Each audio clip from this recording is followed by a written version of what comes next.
Guys, welcome to ধীমানদে blogs. নিজের জন্য নিজের একটা চ্যালেঞ্জ করেছিলাম যে দোকানটা খুলবো। তোমাদের আগের ভিডিওতে বলেছিলাম ব্লগে যে দোকানটা খুলবো, কিন্তু খুলতে পারিনি। এটা আমার আনসাকসেসফুলনেস, বা যেটা হয়তো ওয়ার্ডটাও ঠিক বলতে পারলাম না, হয়তো আমারই কোনো ভুলের জন্য আমি খুলতে পারিনি।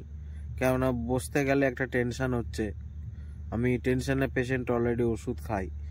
তো যাই হোক, আজকে দোকানটাকে আবার পরিষ্কার করেছি। বিকালবেলায় 4টে থেকে 6টা অবধি পরিষ্কার করলাম, করে পরে কালকে থেকে খুলবো বলে ঠিক করেছি। তো তোমরা উইশ করো প্লিজ, যাতে আমি দোকানটাকে ঠিক মতো করতে পারি, কেন নিজের জীবনে দাঁড়ানো খুব দরকার।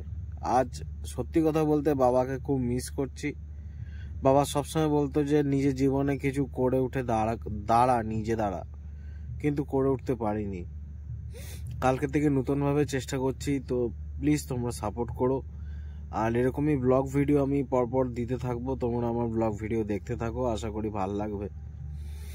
তো এইটুকুই তোমাদের সাথে মন খুলে শেয়ার করার ছিল। এখন আপাতত নদী পাড়ে বসে আছি, কারণ তোমাদের আগেই বলেছি যে নদী পাড়টা আমার ফেভারিট জায়গা। তো এখানে বসে আছি। তো এরপরে দোকানটা কালকে থেকে খুলছি, সকাল থেকে তোমরা ব্লগ পেয়ে যাবে। তো এতটুকুই জাস্ট শেয়ার করার ছিল, তোমাদের সাথে শেয়ার করলাম। আর এটা একটা নিজের জন্য নিজের চ্যালেঞ্জ।